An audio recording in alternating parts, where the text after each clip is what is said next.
हाँ, आज मैं बात करने वाला हूँ व्हाट नेक्स्ट आफ्टर ट्वेल्थ। तो ट्वेल्थ करने के बाद बच्चे क्या करेंगे। तो जैसे कि हमारे बच्चे अलग अलग फील्ड में ट्वेल्थ करते हैं, आर्ट साइंस और कॉमर्स। तो ट्वेल्थ के बाद भी डायरेक्ट जॉब है। तो अब जो बच्चे ट्वेल्थ करने के बाद भी जॉब में जाना चाहते हैं, तो बहुत सारे जॉब्स अवेलेबल्स हैं। इंडियन रेलवे में है, डिफेंस में है, पुलिस में है, पोस्टल सर्विसेज में, अलग अलग जगह में जॉब है।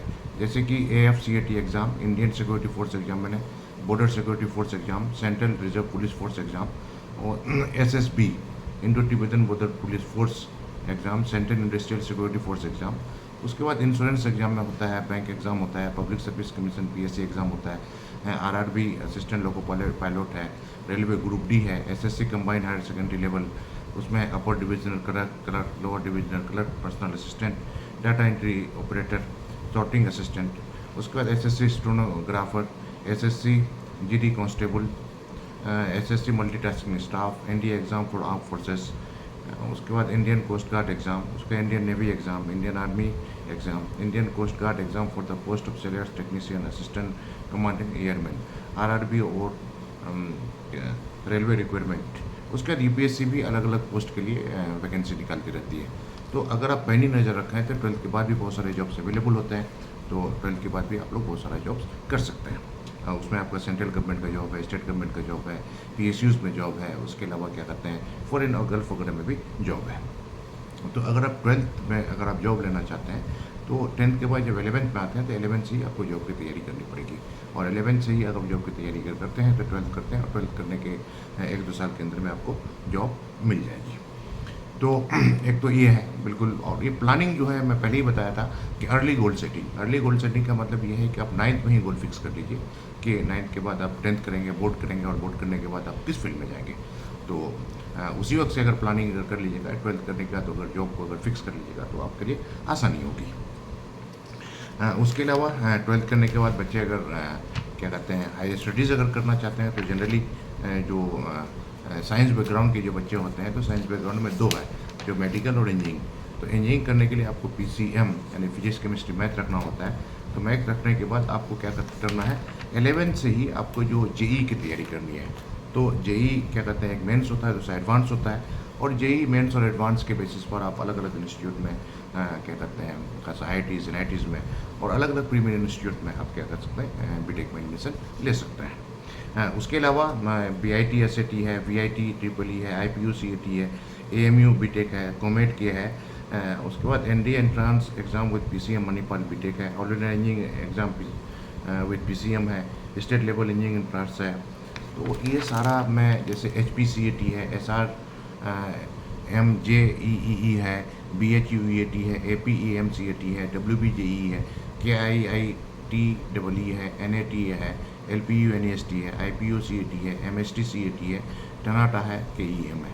ये सारे एग्ज़ाम्स आप क्वालिफाई करके अलग अलग जगह में इंजीनियरिंग में एडमिशन ले सकते हैं। तो आप लोगों को पैनी नज़र रखनी पड़ेगी 11th से ही। 11th से ही आपको तैयारी शुरू करनी पड़ेगी। और एक चीज़ आप लोगों को करना क्या है, फिजिक्स केमिस्ट्री और मैथ तीनों में इक्वल वेटेज देना है। तो अगर आप तीनों में इक्वल वेटेज देते हैं, तीनों की तैयारी अगर अच्छे से करते हैं, तो आपका स्कोर अच्छा होगा क्या कहते हैं JEE में। अगर स्कोर अगर अच्छा होगा तो फिर अच्छे कॉलेज में एडमिशन लेने में आपको आसानी मिलेगी। और एक चीज़ देखा जाता है कि जनरली बच्चे क्या कहते हैं दो चीज़ में ज़्यादा फोकस करते हैं, एक में कम फोकस करते हैं, तो उसमें ये नहीं करना है। और ख़ासतौर से केमिस्ट्री में थोड़ा सा दिक्कत है, क्योंकि केमिस्ट्री में 3 ब्रांच है, फिजिकल, इनऑर्गेनिक और ऑर्गेनिक। तो मैं हमारे बच्चों से कहूँगा कि तीनों ब्रांच में इक्वल वेटेज दीजिए, तीनों ब्रांच की तैयारी अच्छे से कीजिए। अगर आप अच्छे से अगर करते हैं तो कामयाबी आपके कदम में होगी। उसके अलावा क्या कहते हैं जो बच्चे क्या कहते हैं बायो रखते हैं, PCM बायोलॉजी अगर रखते हैं, तो वो क्या कहते हैं नीट की तैयारी करते हैं और MBBS में एडमिशन लेते हैं। तो नीट की तैयारी करने और MBBS में एडमिशन लेने के लिए आपको 11th से ही फिजिक्स केमिस्ट्री और बायो की तैयारी करनी पड़ेगी, और बिल्कुल इक्वल वेटेज देना है। जैसे कि केमिस्ट्री के बारे में बताया कि physical chemistry, organic chemistry, inorganic chemistry, पूरा इक्वल वेटेज के साथ। उसके अलावा मेडिकल एंट्रांस टेस्ट के लिए JIP MER है, AIIMS है, CMC वेल्लोर है, CMC लुधियाना है, मणिपाल है, AIPMT है। ये सारे ये हैं। तो उसके अलावा जो है क्या कहते हैं, अगर आप तैयारी करते हैं, नीट की तैयारी करते हैं, अगर उसमें नहीं होता है तो बहुत सारा जो है ना पैरामेडिकल में भी एडमिशन ले सकते हैं, क्योंकि पैरामेडिकल कोर्सेज में भी अच्छा स्कोप है। जैसे कि उड़ीसा JEE है, गुजरात CAT है, WB JEE है, APEMCAT है, TSEMCAT है, UPSEE है, MHT CAT है, BIT SAT है। ये सारा चीज़ कर सकते हैं आप पैरामेडिकल कोर्सेज़ में भी। उसके अलावा फार्मेसी में भी आप एडमिशन ले सकते हैं।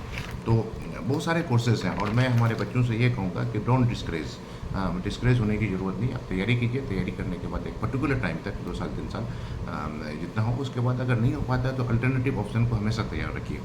क्योंकि बहुत सारे बच्चों को देखा जाता है कि आपका जो है क्या कहते हैं, बहुत मेडिकल की तैयारी करने के चक्कर में, इंजीनियरिंग की तैयारी के चक्कर में वक्त ख़राब कर देते हैं बहुत ज़्यादा, और फिर उसके बाद कुछ नहीं होता है। तो सितारों से आगे जहाँ और भी है, और जैसे कि मैं पहले ही कहा था कि क्या कहते, choose your career according to your interest and capabilities. आपका जिस फील्ड में इंटरेस्ट है उस फील्ड में करियर को चूज़ कीजिए, और आपका कैपेबिलिटीज़ भी होना चाहिए। अगर आप इंजीनियरिंग की तैयारी करना चाहते हैं तो सोच लीजिए कि इंजीनियर बनने के लिए आपके अंदर सलाहियत है कि नहीं है।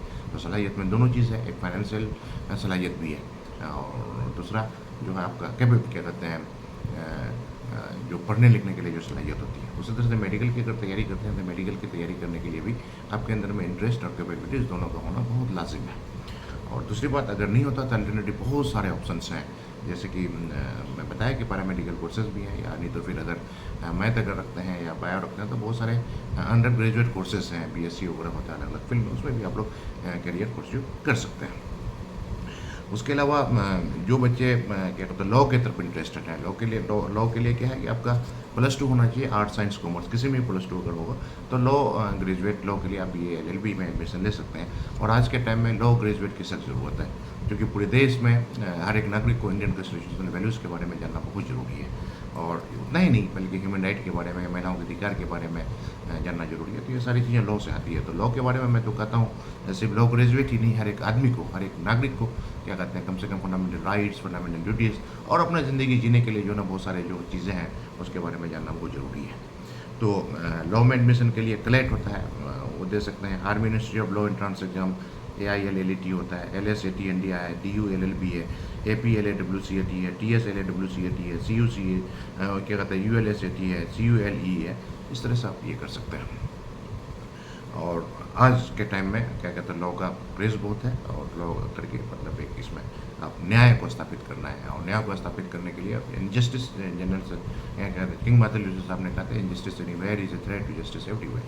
अगर आप आज के टाइम में अगर देखा जाए तो इनजस्टिस हर परिवार में, हर घर में कुछ ना कुछ हर एक आदमी है। ह्यूमन राइट का वायलेशन बहुत ज़्यादा है, तो इन सारी चीज़ों को भी।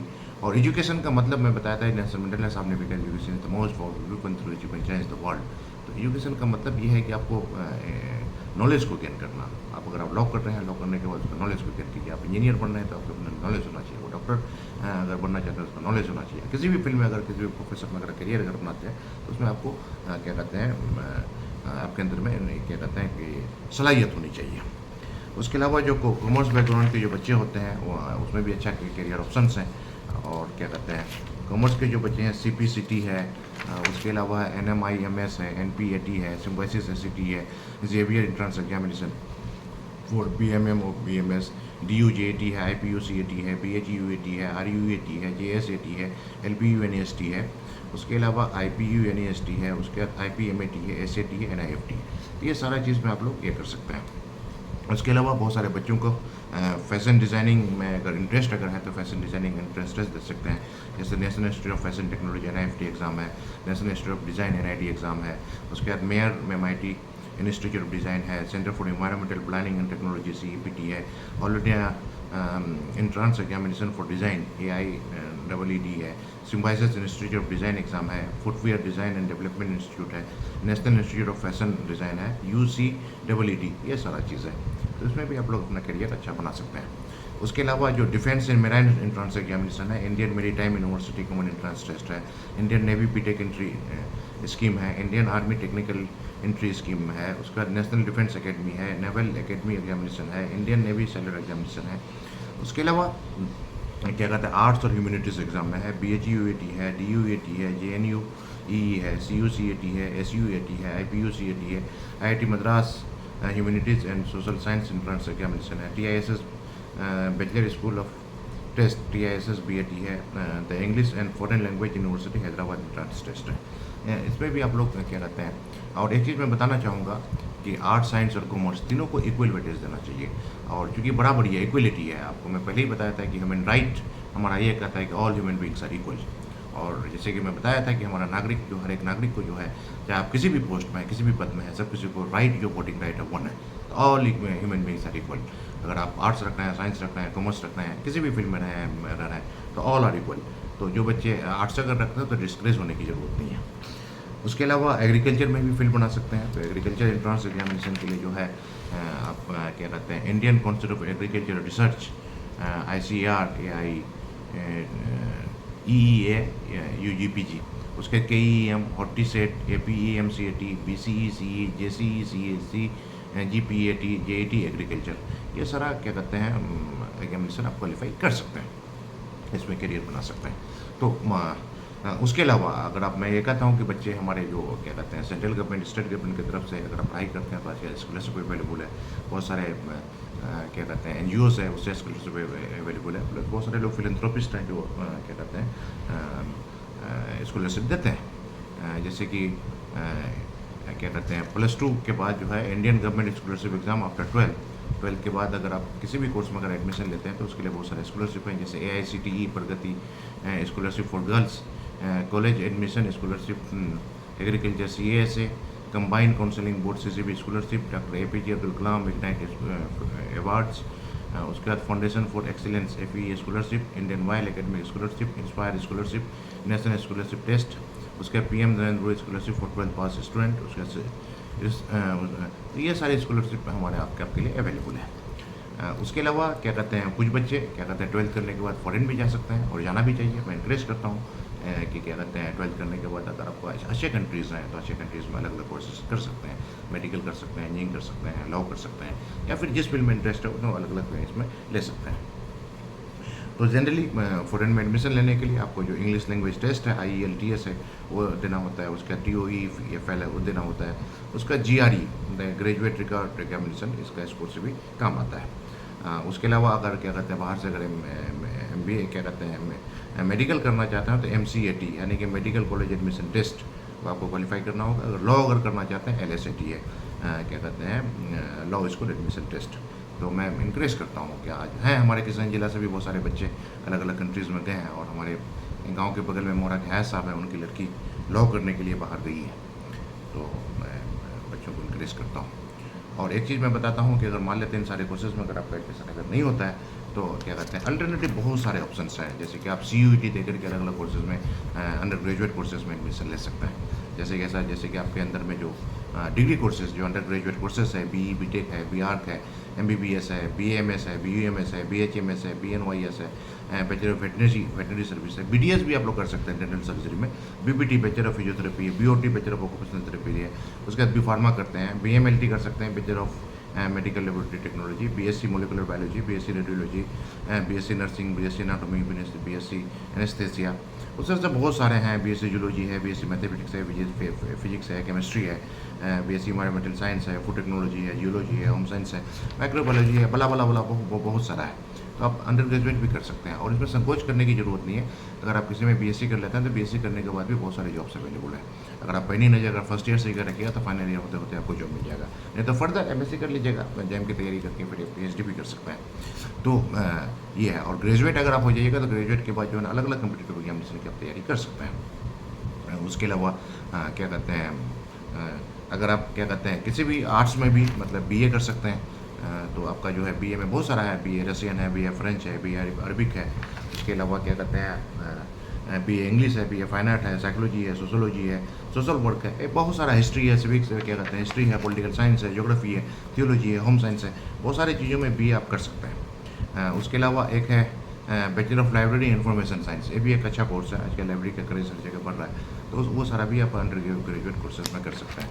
प्लस अगर कॉमर्स बैकग्राउंड के अगर हैं तो कॉमर्स बैकग्राउंड में भी BCom कर सकते हैं, BF कर सकते हैं, यानी bachelor of accounting and finance, BBI bachelor of commerce and banking insurance, BAFM bachelor of commerce and financial market, BBA bachelor of business administration, BDS क्या कहते हैं fashion designing, BDS interior designing, BIBF bachelor of international business and finance, CA आप CA भी कर सकते हैं, chartered accountant बहुत सारे बच्चे करते हैं, CS कंपनी सेक्रेटरी है, कॉस्ट एंड मैनेजमेंट अकाउंटेंट है, BMS है बैचलर ऑफ मैनेजमेंट स्टडीज़ है, BFA bachelor of finance and accounting है, उसके बाद बैचलर ऑफ इवेंट मैनेजमेंट, ये सारा चीज़ भी आप लोग कर सकते हैं। उसके अलावा मतलब अंडर ग्रेजुएट कोर्सेज में ये है कि अब मैं एक चीज़ बता रहा हूँ कि डोंट डिस्करेज, मतलब ये है कि अगर 17 से आगे जहाँ और भी है, अगर आपका इंजीनियरिंग मेडिकल की तैयारी अगर करते हैं, अगर आपको क्वालिफाई अगर नहीं कर पाते हैं, तो उसका अल्टरनेटिव बहुत सारे ऑप्शंस हैं और बहुत सारे ऑप्शन को तलाश करके आप अच्छा करियर बना सकते हैं। मैं आपको बता रहा हूँ कि बहुत सारे बच्चे जो मेडिकल की तैयारी करने के जिन्हें 5 साल 6 साल 7 साल 8 साल खराब करती है, मेडिकल इंजीनियरिंग की तैयारी के चक्कर में ना खराब करती है, लेकिन बहुत सारे लोगों को देखा गया है कि अगर नहीं हुआ तो अल्टरनेटिव कोर्सेज में बहुत सारे बच्चे BSc किए, MSc किए, PhD किए, अच्छे अच्छे पोस्ट पर हैं। या अगर नहीं भी करते हैं तो BSc करने का, अंडर ग्रेजुएट करने का B.Ed भी कर सकते हैं। B.Ed में करने के बाद आप स्कूल वगैरह में अच्छा से ये कर सकते हैं। और +2 करने के बाद एक होता है DLED, जो आपका जो है डाइट हर जगह है। DLED करने के बाद भी एलिमेंट्री एजुकेशन के लिए डिप्लोमा लेने के बाद आप टीचर बन सकते हैं। Teaching is the best profession, तो एक चीज़ है। उसके अलावा +2 के बाद जो है ना बहुत सारा क्या कहते हैं सर्टिफिकेट कोर्सेज भी है, तो सर्टिफिकेट कोर्सेज से भी आप क्या कहते हैं जॉब ले सकते हैं। जैसे air hostess, cabin crew training courses है, सर्टिफिकेट इन कम्पिटेंसीज में इन्हेंसमेंट फॉर ऑक्सिलरी नर्सेस है, certificate course in general midwifery assistant है। ये क्या कहते हैं आर्ट्स बैकग्राउंड के लोगों के लिए। प्लस साइंस बैकग्राउंड के लोगों के लिए जो आपका सर्टिफिकेट कोर्स है, वो आपका certificate course in computer programming, certificate course in web designing, certificate course in graphic designing, उसके अलावा certificate course in Java, certificate course in C++, इसमें भी कर सकते हैं। और बाकी कॉमर्स बैकग्राउंड के जो बच्चे हैं, तो कॉमर्स बैकग्राउंड के बच्चों के लिए जो सर्टिफिकेट कोर्स है, certificate in management accountant, certificate in digital marketing, certificate in Tally, certificate in stock marketing market, उसके बाद सर्टिफिकेट इन एंटरप्रेन्योरशिप, ये सारा चीज़ है। उसके अलावा क्या कहते हैं सर्टिफिकेट के बाद डिप्लोमा कोर्सेज भी होता है, और डिप्लोमा जैसे पता है 10th के बाद भी डिप्लोमा होता है, 12th के बाद भी डिप्लोमा होता है, ग्रेजुएशन के बाद भी डिप्लोमा होता है। तो आपका जो है जो कॉमर्स बैकग्राउंड के जो बच्चे हैं उसके लिए जो डिप्लोमा कोर्सेज है, diploma in digital marketing, diploma in banking and finance, diploma in financial accounting, diploma in advance accounting, diploma in retail management, diploma in business management. उसके अलावा क्या कहते हैं डिप्लोमा इन इंडस्ट्रियल सेफ्टी। उसी तरह से जो क्या कहते हैं साइंस बैकग्राउंड के जो बच्चे हैं उसके लिए डिप्लोमा है, diploma in nutrition dietetics, diploma in nursing, diploma in radiological technology, diploma in medical lab technology, diploma in interior designing, diploma in animation, diploma in hotel management, diploma in biotechnology, diploma in advertising, diploma in education technology, diploma in event management. Further जो क्या कहते हैं जो arts background के बच्चे हैं अगर diploma करना चाहें तो diploma in foreign language, diploma in travel and tourism, diploma in psychology, diploma in digital marketing, diploma in fine art, diploma in VFX, graphic designing, visual art, diploma in multimedia, diploma in photographer, diploma in fashion designing, diploma in interior designing, diploma in 3D animation. मतलब +2 करने के बाद आपके पास certificate course है, diploma course है, under graduate courses है। तो ये सारा चीज़ों का प्रॉपर कम्बिनेशन के बाद आप जो है ना एक अच्छे करियर की शुरुआत कीजिए। और जहाँ तक मैं आप लोगों को कुछ अगर इंस्टीट्यूट के बारे में बताऊंगा कि अगर आप इंजीनियरिंग करना चाहें तो कहाँ से करें, मेडिकल करना चाहें तो कहाँ से करें, तो आप टारगेट ये रखिए कि टॉप 10 मेडिकल कॉलेज में एडमिशन लेने का कोशिश कीजिए, टॉप 10 इंजीनियरिंग कॉलेज का में एडमिशन लेने का कोशिश कीजिए। जैसे कि NIRF रैंकिंग 2014 का जो है क्या कहते हैं जो इंजीनियरिंग कॉलेज का जो रैंकिंग है, तो पहला है IIT मद्रास है, दूसरा IIT दिल्ली है, तीसरा IIT मुंबई, उसके बाद IIT Kanpur, IIT Kharagpur, IIT Roorkee, IIT Guwahati, IIT Hyderabad, उसके बाद NIT तिरुचिरापल्ली, उसके बाद IIT बनारस, जो बनारस हिंदू यूनिवर्सिटी है। तो टॉप 10 इंजीनियरिंग कॉलेज में आप एडमिशन लेने का कोशिश कीजिए। ख्यालात को अगर बुलंद रखते हैं तो अगर क्या कहते हैं बहुत ऊंचाई नहीं भी जाएंगे तो उसके करीब जाएंगे।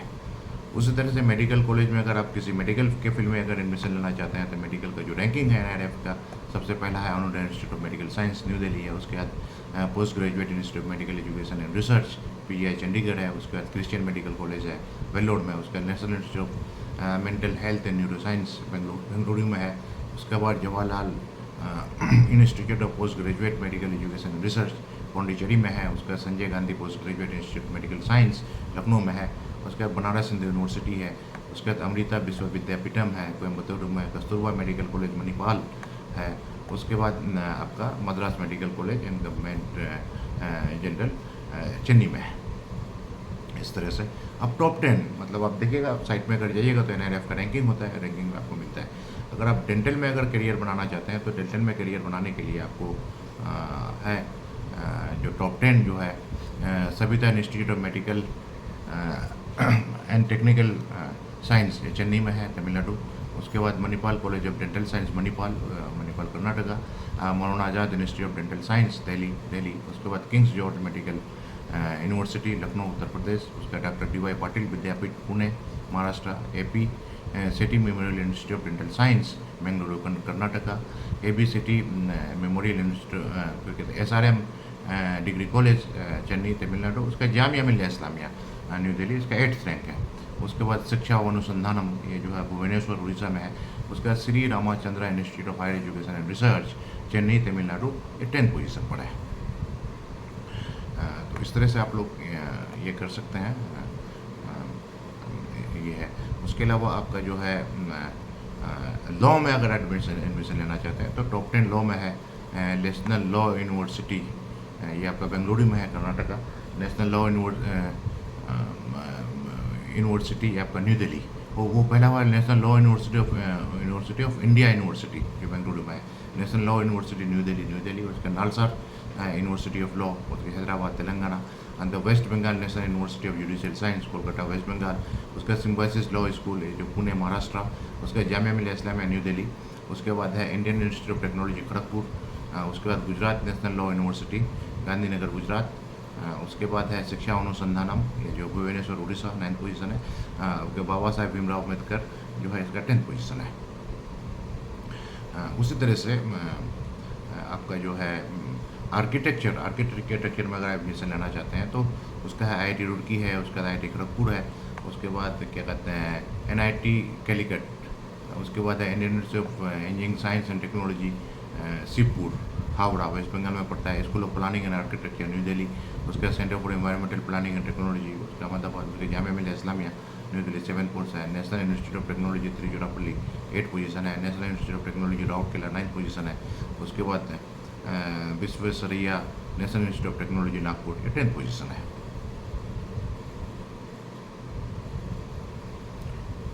उसके बाद एग्रीकल्चर में अगर आप एडमिशन लेना चाहते हैं तो एग्रीकल्चर में भी आपका जो है Indian agriculture research institute New Delhi में है, ICAR national dairy research institute Karnal Haryana, Punjab agriculture university Ludhiana Punjab, Banaras Hindu university Banaras Uttar Pradesh, उसके बाद Indian veterinary research institute Izatnagar Bareilly, उसके बाद तमिलनाडु एग्रीकल्चर यूनिवर्सिटी कोयम्बतूर तमिलनाडु, उसके बाद चौधरी चरण सिंह हरियाणा एग्रीकल्चर यूनिवर्सिटी हिसार हरियाणा, उसका GB Pant university of agriculture and technology Pantnagar, उसके बाद central institute of fisheries education and fishery university उसका क्या कहते हैं मुंबई महाराष्ट्र 9th पोजीशन है, शेरे Kashmir university of agriculture science technology Kashmir Srinagar का 10th पोजीशन है।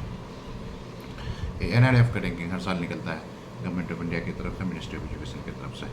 तो ये है, अगर आप क्या कहते हैं फार्मेसी में अगर एडमिशन लेना चाहते हैं तो फार्मेसी में जामिया हमदर्द का फर्स्ट पोजीशन है न्यू दिल्ली में जो है, उसके बाद आपका जो है national institute of pharmaceutical education research Hyderabad है, Birla institute of technology and science Pilani Rajasthan में है, JSS कॉलेज ऑफ फार्मेसी क्या कहते हैं ऊटी तमिलनाडु में है, इंस्टीट्यूट ऑफ केमिकल टेक्नोलॉजी उसका मुंबई महाराष्ट्र में है, JSS college of pharmacy Mysore Karnataka है, पंजाब यूनिवर्सिटी का है चंडीगढ़ पंजाब है, Manipal college of pharmaceutical science Manipal है, उसके बाद national institute of pharmaceutical education and research Mohali, उसके बाद SRM Narsee Monjee institute of management studies Maharashtra, ये है। उसके अलावा अगर आप अंडर ग्रेजुएट कोर्सेज में अगर आप ये करना चाहते हैं तो अलग अलग कॉलेजेस का जो रैंकिंग है आप ले सकते हैं एडमिशन इसमें, जैसे हिंदू कॉलेज है दिल्ली में है, उसके बाद मिरिंडा हाउस है, उसका रामकृष्ण मिशन क्या कहते हैं veterinary Vivekananda century college Kolkata है, सेंट जेवियर कॉलेज है दिल्ली है, आत्माराम सनातन धर्म कॉलेज है न्यू दिल्ली में है, सेंट जेवियर कॉलेज है कोलकाता है, PSGR Krishnammal college for women Coimbatore है, लोयला कॉलेज आपका जो है चेन्नई में है, किरोडीमार कॉलेज न्यू दिल्ली में है, lady Shri Ram college for woman इसमें ले सकते हैं। उसके अलावा जो यूनिवर्सिटीज़ का जो रैंकिंग है क्या कहते हैं अगर आप यूनिवर्सिटीज़ में भी अंडर ग्रेजुएट कोर्सेज में एडमिशन ले सकते हैं, क्योंकि यूनिवर्सिटीज़ में भी अंडर ग्रेजुएट से पढ़ाई शुरू हो जाती है। और उसके अलावा भी बहुत सारे कोर्सेज होते हैं, जैसे Indian institute of science IISc Bangalore इसका फर्स्ट पोजीशन है, उसका जवाहरलाल यूनिवर्सिटी इसका 2nd पोजीशन है, जामिया मिल्लिया इस्लामिया इसका 3rd पोजीशन है, Manipal academy of higher education Manipal इसका जो है ना 4th पोजीशन है, बनारस हिंदू यूनिवर्सिटी उसका जो है ना 5th पोजीशन है, यूनिवर्सिटी ऑफ दिल्ली जो है ना इसका 6th पोजीशन है, उसके बाद अमृता विश्व विद्यापीठम उसका जो है ना 7th पोजीशन है, उसके बाद अलीगढ़ मुस्लिम यूनिवर्सिटी इसका 8th पोजीशन है, जादवपुर यूनिवर्सिटी इसका जो है 9th पोजीशन है, वेल्लोर इंस्टीट्यूट ऑफ टेक्नोलॉजी का 10th पोजीशन है। तो अलग अलग कोर्सेज में अलग अलग इंस्टीट्यूट में आप एडमिशन ले सकते हैं। और एक चीज़ मैं आप लोगों को बताना चाहूँगा, बच्चों को भी इनकरेज करूँगा और पेरेंट्स को भी इनकरेज करूँगा।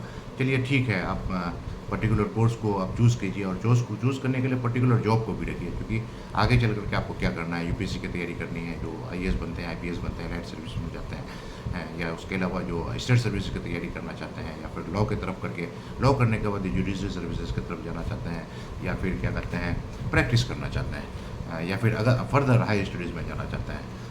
उसी तरह से क्या कहते हैं ग्रेजुएशन करने के बाद आप फर्दर स्टडीज़ करना चाहते हैं, मैनेजमेंट की तरफ जाना चाहते हैं, या फिर क्या कहते हैं मेडिकल करने के बाद आप फिर फर्दर तैयारी करना चाहते हैं, फिर या फिर मेडिकल करने के बाद पर्टिकुलर जॉब में जाना चाहिए करने का, तो एक प्रॉपर प्लानिंग होना चाहिए।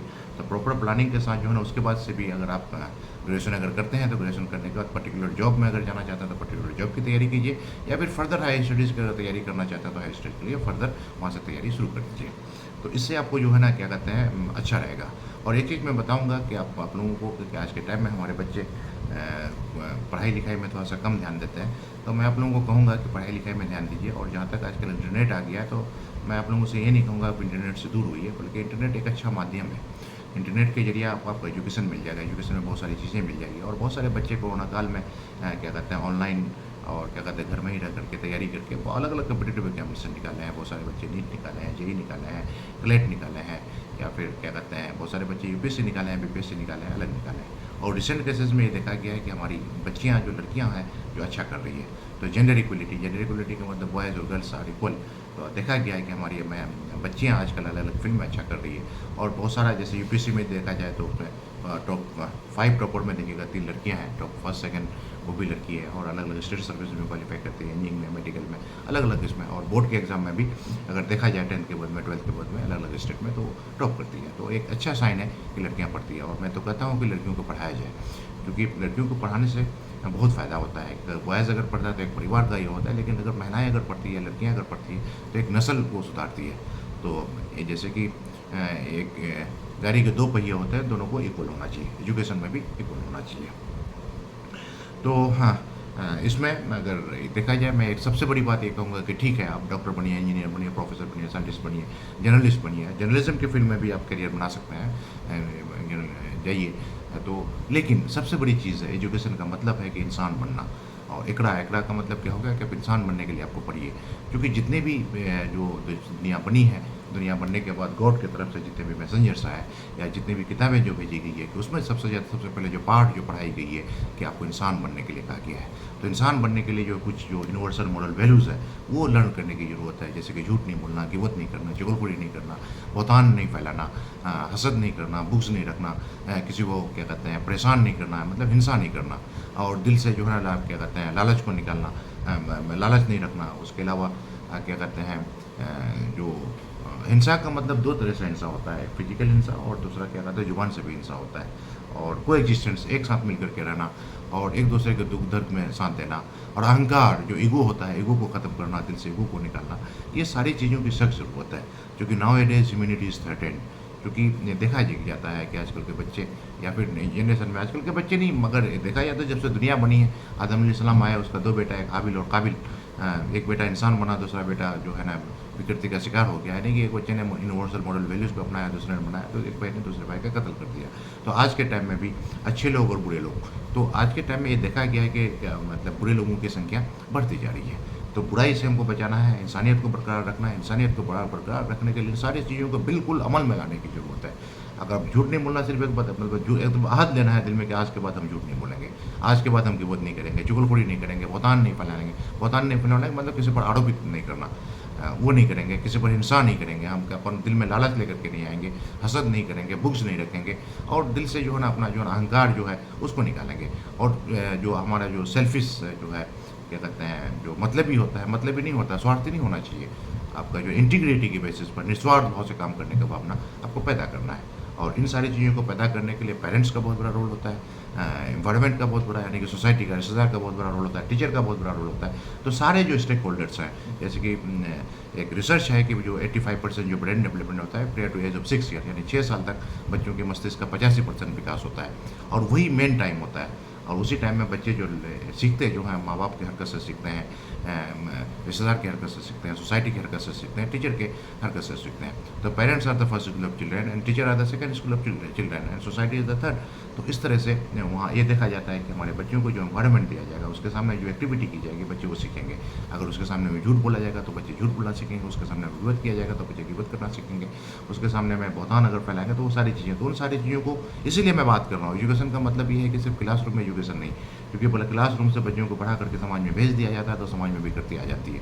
तो समाज को भी एजुकेट करने की जरूरत है। और पहला एजुकेशन कमीशन जो था उसमें जो कहा गया था, the destiny of India is being saved in a classroom. तो क्लासरूम में एक देश का भविष्य बनने के लिए जा रहा है। तो क्लास में तालीम के साथ साथ तरबियत के बारे में बात की जाएगी। और तरबियत का जो है ना, हमारे समाज में जब आते हैं तो वहाँ भी तरबियत की ज़रूरत है। इसलिए mass level education is needed. हमारे तरबियत के बारे में हमारे समाज के लोगों को भी बताने की ज़रूरत है, पेरेंट्स को भी बताने की ज़रूरत है, रिश्तेदार को भी बताने की ज़रूरत है, और सारे लोगों को क्या कहते हैं बताने की ज़रूरत है। तभी हमारे नए, चूँकि हम सीखते हैं, बच्चे लर्न बाय एक्शन, जो 6 साल तक वो एक्टिविटी जिस तरह से अभी हम वीडियो बना रहे हैं, रिकॉर्ड हो जाता है, उसी तरह से बच्चों के सामने में जो बुज़ुर्ग हैं, जो बड़े लोग हैं, जो रिश्तेदार हैं, जो समाज के लोग हैं, टीचर हैं, पेरेंट्स हैं, जिस तरह की एक्टिविटी करते हैं बच्चे वैसा सीखते हैं। तो इन सारे हमारे बच्चों को अच्छा बनाने के लिए हमें भी अच्छा बनना पड़ेगा, ये ज़रूरी है। उसके अलावा जो ज़िंदगी जीने के लिए जो आपका जो तरीका है, ज़िंदगी जीने के लिए जो हमारा जो कॉन्स्टिट्यूशन ऑफ इंडिया है, तो कॉन्स्टिट्यूशन ऑफ इंडिया को भी जानने की ज़रूरत है। और कॉन्स्टिट्यूशन ऑफ इंडिया में खास तौर से जो फंडामेंटल राइट, फंडामेंटल ड्यूटी तो बहुत कंपलसरी है। प्लस ज़िंदगी जीने के लिए बहुत सारी चीज़ों की ज़रूरत पड़ती है। मानवाधिकार के बारे में जानने की ज़रूरत है और उसको प्रोपेगेट करने की ज़रूरत है। मतलब महिलाओं के अधिकार के बारे में जानने की ज़रूरत है, उसको क्या कहते हैं प्रोपेगेट करने की ज़रूरत है। और ये सारी चीज़ें, मैं सबसे बड़ा कोर चीज़ आप लोगों का है, इंडियन कॉन्स्टिट्यूशन हमारा जो फंडामेंटल राइट में है, freedom of expression of religion. आप जिस मज़हब के मानने वाले हैं, आप मज़हब की किताबों को पढ़िए। मज़हब की किताबों में जो है ना सारा चीज़ वाज़ेह तौर पर लिखा हुआ है, कंप्लीट सेट ऑफ लाइफ है। चाहे कोई भी मज़हब है, चाहे कुरान है, गीता है, बाइबिल है, या कोई भी धर्म ग्रंथ है, अगर देखिएगा तो कंप्लीट सेट ऑफ लाइफ है। और सब में ये सारी चीज़ें कॉमन है, जो मैं बताया यूनिवर्सल मॉरल वैल्यूज़, इसको भी ये करने की ज़रूरत है। और बल्कि मैं तो कहता हूँ कि एक सारे धर्म गुरुओं को एक साथ लेकर के जो है कि इसको प्रोपेगेट करने की ज़रूरत है। ये बहुत ज़रूरी है, क्योंकि रिसेंट केसेस में देखा गया है कि हमारे पेरेंट्स हमारे बच्चों को डॉक्टर, इंजीनियर, प्रोफेसर, साइंटिस्ट बनाने के चक्कर में जो है उनको मॉरली स्ट्रॉन्ग नहीं किया गया है। तो आज के टाइम में क्योंकि समाज में विकृतियाँ हो रही है, मतलब एक जो है एंटी सोशल पर्सनालिटी टाइप के लोग जो है ना इंक्रीज़ कर रहे हैं, और एंटी सोशल पर्सनालिटी लोग अगर आगे चल करके अगर अच्छे पोस्ट में अगर आ जाते हैं, या फिर किसी राजनीति में आ जाते हैं और राष्ट्राध्यक्ष बन जाते हैं, तो उससे विश्व शांति में खतरा होता है। इवन कि परिवार में भी कलह का वजह बनता है। तो इन सारी चीज़ों को डिमिनिश करने के लिए, इन सारी चीज़ों को कम करने के लिए सारे लोगों को मिलकर के काम करने की ज़रूरत है। और जैसे कि बताया कि मैं थोड़ा सा social service is a fundamental right, fundamental duty, हर एक इंसान के नागरिक के है फंडामेंटल ड्यूटी है कि आप थोड़ा सा भी वक्त मिले तो इंटीग्रेटेड, निस्वार्थ भाव पर, मतलब आधा घंटा, 1 घंटा, जितना भी मिल सके राष्ट्र की सेवा में आपको सर्व करें। तो राष्ट्र की सेवा में सर्व करने के लिए जो आपका जो है जो मतलब ईच वन टीच वन करने का मतलब सबसे पहले हमको अच्छा इंसान बनना है और दूसरे को भी अच्छा इंसान बनाना है। तो जैसे कि मैं बताया कि यूनिवर्सल मॉरल वैल्यूज जो आपके धर्म ग्रंथों से आता है, दूसरा आपका जो है Indian constitutional values, fundamental right, fundamental duties, human right, मानवाधिकार के बारे में, उसके बाद महिलाओं के अधिकार के बारे में, और अच्छे स्वास्थ्य के बारे में। क्योंकि अच्छा स्वास्थ्य में एक चीज़ ये है कि mass level awareness for the good health and wellbeing is needed, it's urgent need of time. जैसे कि हेल्थ में 5 लेवल होता है, फिजिकल लेवल है, मेंटल लेवल है, इमोशनल लेवल है, साइकोलॉजिकल लेवल है, स्पिरिचुअल लेवल है। तो सारे चीज़ों का बहुत ज़रूरी है। और आजकल जो क्लिनिकल साइकोलॉजिस्ट की ज़रूरत हर जगह है, और इसलिए मैंने मेमोरेंडम भी दिया हूँ कि क्लिनिकल साइकोलॉजिस्ट का मास लेवल जो है ना ये कराया जाए। बल्कि हर गांव समाज में या जितने भी मोहल्ला क्लिनिक है या भी हॉस्पिटल में है, हर जगह जो है ना क्लिनिकल साइकोलॉजिस्ट को डिप्यूट किया जाए, इवन के सेक्रेटरी को भी डिप्यूट किया जाए। तो अच्छे स्वास्थ्य के बारे में, क्योंकि आपका सेहत अगर अच्छा रहेगा तो ये सारी चीज़ें जुड़ा हुआ है, सेहत अच्छा रहेगा तभी अच्छा कर पाइएगा। और दूसरी बात एक वुमन के राइट के बारे में बताने की ज़रूरत है, महिलाओं के अधिकार के बारे में बताने की भी ज़रूरत है, क्योंकि महिलाओं के साथ आज से नहीं बल्कि सदियों से ये दमन होते आया है। तो आजकल हमारी महिलाएं अच्छा कर रही है, फिर भी इक्वलिटी की ज़रूरत है, महिलाओं और पुरुष के बीच में क्या कहते हैं बराबरी लाने की ज़रूरत है, क्योंकि उससे नस्लें चलती है। और बाकी एक चीज़ मैं कहूँगा कि अपनी ज़िंदगी गुजारने के लिए, ज़िंदगी जीने के लिए जो तरीका है, हर लड़का को कहा गया है कि नेक और साले लड़की से शादी कीजिए, और लड़की को भी कहा गया है कि नेक और साले लड़का से शादी कीजिए, ताकि आने वाले जनरेशन में आपका जनरेशन अच्छा हो। तो मैं एक चीज़ बताऊंगा कि 2 चीज़ में आप लोग कभी कम्प्रोमाइज़ मत कीजिएगा। Choose your career according to your interest, अपने इंटरेस्ट के हिसाब से, डोंट डेविएट फ्रॉम इंटरेस्ट। जिस फील्ड में करियर बनाना उसमें, क्योंकि देखा गया है कि बहुत सारे बच्चे पेरेंट्स के दबाव में, समाज के दबाव में, लोगों के कहने के मुताबिक करियर चूज़ कर लेते हैं और तैयारी करते हैं और नहीं होता है, और बाद में कहते हैं कि भाई मैंने अपनी ज़िंदगी कुर्बान कर दिया माँ बाप को खुश करने के लिए, मैंने अपनी ज़िंदगी कुर्बान कर दिया रिश्तेदार को खुश करने के लिए। बिल्कुल नहीं, आपका जो इंटरेस्ट है बिल्कुल डिबेट मत कीजिए, बात कीजिए। और अब गार्जियन से भी कहता हूँ कि हमारे बच्चों पर दबाव ना बनाएं, बल्कि अगर आप बच्चों का अगर करियर चूज़ करने के लिए करते हैं तो प्रॉपर उसका काउंसलिंग कीजिए, प्रॉपर काउंसलिंग करने के पेरेंट्स को रखिए, टीचर को रखिए, प्लस जिस फील्ड में वो करियर बनाना चाहता है उसके जो अलुमनाई हैं, उसके जो एक्सपर्ट हैं जिस फील्ड में ये किए उनको लेकर के बैठिए और बैठ करके सोच समझ कर किया कीजिए। क्योंकि देखा गया रिसेंट केसेस में कि बहुत सारे बच्चे पेरेंट्स के कहने के मुताबिक तैयारी हो रखी हैं, फिर बाद में फिर उसको नाकामी हाथ मिली है। और दूसरा मैं ये कहूँगा कि choose your life partner according to your क्या कहते हैं आपकी पसंद का, और कुरान में भी और मज़हब में भी कहा गया है कि शादी उनसे कीजिए जिनको आप पसंद कीजिए, तो उसमें ये कीजिए। और जो जो हमारा जो एक चीज़ और है मैं बताना चाहूँगा कि एक जो है यूनिवर्सल मॉरल वैल्यूज़ में अगर देखिएगा तो आजकल एक जो कॉमन चीज़ बढ़ रहा है लिविंग रिलेशनशिप, तो लिविंग रिलेशनशिप की वजह से प्रीमैरिटल अफेयर, एक्स्ट्रा मैरिटल अफेयर आम हो गया है, तो जिसकी वजह से बहुत सारी बुराइयाँ आई है, बच्चे नशा मुक्त हो रहे हैं, बच्चे डिप्रेशन में जा रहे हैं, बच्चे इंसोम्निया में जा रहे हैं, क्योंकि रिलेशन में आ जाने के बाद कम उम्र में वो ब्रेकअप होता है, वो क्योंकि कम उम्र में वो जो है ना लस्ट होता है, वो मोहब्बत नहीं होती है, एक लस्ट में अट्रैक्शन है, तो बाद में फिर उससे बहुत सारे विकृतियाँ देखी गई है, बहुत सारे रिपोर्ट्स जो आते हैं भाई बॉयफ्रेंड ने गर्लफ्रेंड से मिल करके हत्या कर दिया किसी का, या किसी को परेशान कर दिया, या क्या कहते हैं पेरेंट्स ने क्या कहते हैं बॉयफ्रेंड गर्लफ्रेंड को ये कर दिया, परेशान कर दिया, या फिर क्या कहते हैं वाइस वर्सा, मतलब ये सारी चीज़ें घटनाएं देखी जाती है, और बहुत सारे तो रिश्ते भी टूट रहे हैं, मतलब और बहुत सारी जगह में बहुत तरह की ये होती है, मतलब पता नहीं आजकल बड़ा अजीब सा हो रहा है। तो मैं एक चीज़ आप लोगों को बता दूं कि मतलब लिविंग रिलेशनशिप मतलब आप रहने के लिए कोई कानून या बात नहीं कर रहा है, बल्कि एक सुप्रीम कोर्ट का जजमेंट था किसी एक केस में, पर्टिकुलर केस में, तो चूँकि सुप्रीम कोर्ट का जजमेंट होता है तो लोग उसको कानून मानते हैं।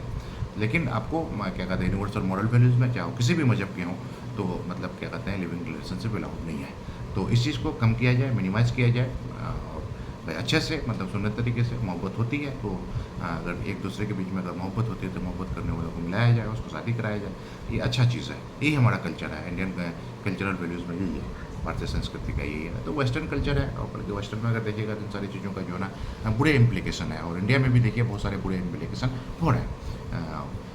तो इन सारी जो रिसेंट रिपोर्ट अगर देखिएगा तो इस तरह का जो है हिंसा बढ़ी है, नफरत बढ़ा है, और सोसाइटी में विकृति आई है, और इस चीज़ के बारे में हर एक नागरिक को भी बारे में सोचने की ज़रूरत है, हर एक राजनेताओं को सोचने की ज़रूरत है, इवन कि चीफ जस्टिस ऑफ इंडिया और भी सारे लोग हैं, सब किसी को सोचने की ज़रूरत है कि क्योंकि हमारा फंडामेंटल राइट में है कॉन्स्टिट्यूशनल रेमेडीज़, तो भारत के संविधान में भी संशोधन करके क्या कहते हैं लिविंग रिलेशनशिप में बैन लाया जा सकता है, एक ये है, इसके लिए भी ये किया जा सकता है। और बाकी एक चीज़ मैं सारे लोगों से मैं कहूँगा कि क्या कहते हैं बिल्कुल एक अच्छा इंसान बनिए, एक अच्छा इंसान बनना बहुत ज़रूरी है।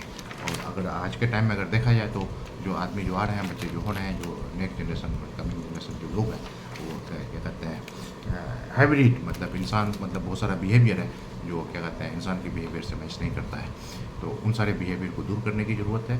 और क्या कहते हैं एक अच्छा इंसान बहुत ज़रूरी है, क्योंकि आज के टाइम में और आपको यूनाइट होने की ज़रूरत है, अच्छे लोगों को यूनाइट होने की ज़रूरत है, क्योंकि क्या कहते हैं नेपोलियन हिल साहब ने कहा था the world suffer lot not because of violence of bad people but because of silence of good people.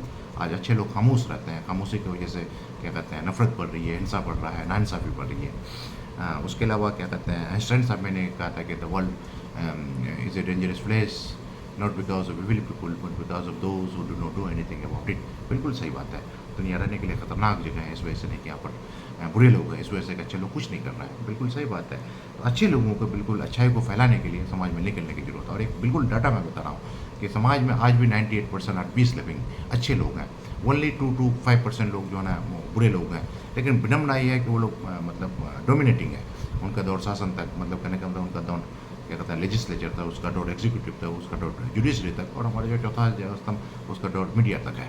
तो इन्फॉर्मेशन को दबा करके रख देता है। तो ऐसे लोगों को या तो एजुकेट कराया जाए, एजुकेट करके अच्छे पोजीशन में लाया जाए, या फिर उनको बैकआउट कराया जाए, मैं किया जाए, क्योंकि stay away from the negative people अच्छे समाज का निर्माण करने के लिए ये बहुत ज़रूरी है। तो इन चीज़ के लिए मतलब सारे लोगों को एक साथ मिलकर के काम करने की जरूरत, कलेक्टिव एफर्ट इज़ नीडेड। तो मैं कहता हूँ पूरे देश में आप किसी भी जाति से हैं, किसी भी क्या कहते हैं धर्म से हैं, किसी भी रीजन से हैं, और क्या कहते हैं या फिर किसी भी पॉलिटिकल पार्टी से हैं, तो कुछ चीज़ें समाज में न्याय स्थापित करने के लिए, समाज में शांति स्थापित करने के लिए यूनाइटेड नेशन की जो 17 पॉइंट्स हैं सारे पॉइंट्स में मिलकर के काम करने की ज़रूरत है। जैसे गुणवत्तापूर्ण शिक्षा है, महिलाओं का अधिकार है, न्याय है, अच्छा स्वास्थ्य है, उसके अलावा क्लाइमेट एक्शन है, स्वच्छ जल है, और क्या कहते हैं लाइफ ऑनलाइन, ये सारा टोटल 17 पॉइंट्स है। तो जैसे कि यूनाइटेड नेशन के जनरल सेक्रेटरी साहब ने कहा था, we need people of all young and old alike to join forces for a better of all. तो मैं सारे लोगों से कहता हूँ कि एक साथ मिलकर के अच्छे राष्ट्र का निर्माण करने के लिए, अच्छे समाज का निर्माण करने के लिए एक साथ मिलकर के काम करने की जरूरत है विश्व शांति के लिए। Thank you.